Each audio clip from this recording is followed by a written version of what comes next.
Assalamualaikum warahmatullahi wabarakatuh.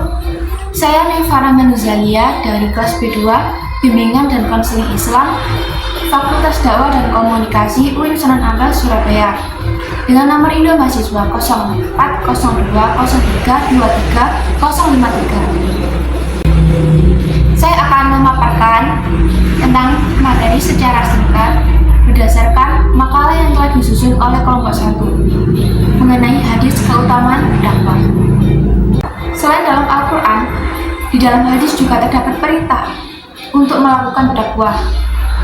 Nah, seperti pada makalah yang telah disajikan oleh kelompok 1, di sini terdapat 3 poin penting yang telah saya susun dalam sebuah peta konsep.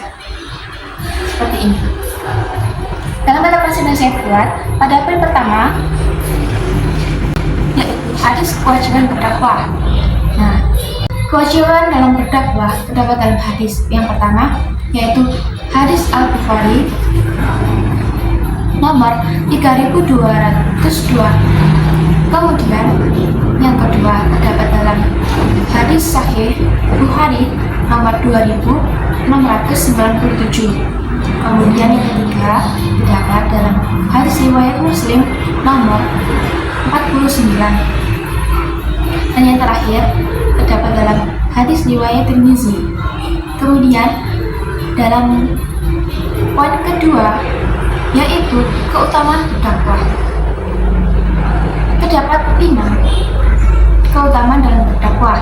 Yang pertama, dakwah merupakan tugas para nabi dan rasul. Dakwah menjadi utama karena ia adalah muhimmatul rasul, atau tugas para nabi dan rasul. Para rasul adalah orang yang diutus oleh Allah untuk melakukan tugas utama mereka, yakni berdakwah kepada Allah. Keutamaan dakwah terletak pada disandarkannya kerja dakwah ini kepada manusia yang paling utama dan mulia, yakni Rasulullah SAW. Kemudian yang kedua, yaitu dakwah adalah sebaik-baiknya amal.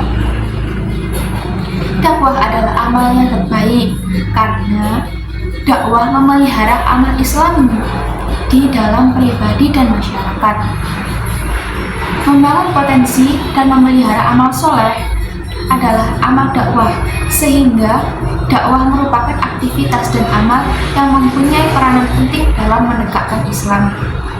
Kemudian yang ketiga adalah al-yusrun al-ajri al-azim, yaitu pendakwah memperoleh pahala yang besar.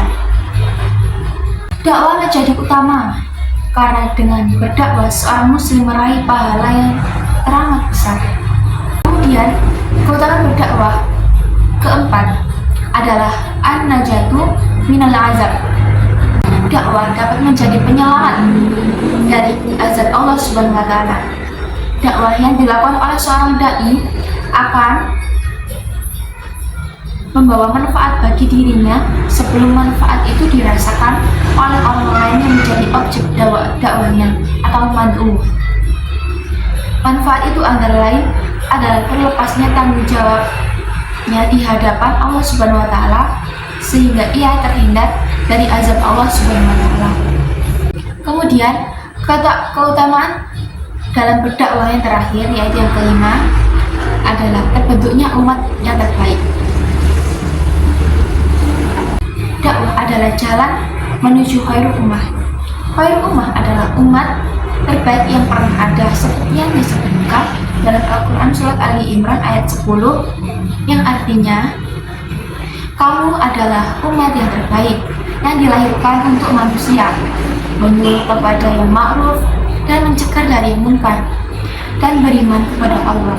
Sekiranya ahli kitab beriman, tentulah itu lebih baik bagi mereka. Di antara mereka ada yang beriman, dan kebanyakan mereka adalah orang-orang yang fasik. Kemudian, apa hukum dalam berdakwah? Dakwah termasuk ibadah yang memiliki status hukum yang sangat tinggi, yakni hukumnya adalah wajib bagi setiap individu. Sekian materi singkat mengenai hadis keutamaan dalam berdakwah berdasarkan materi dari pemakalah kelompok 1. Saya, Neva Rahman Zalia, pamit undur diri. Bila hidup di Hidayah, luar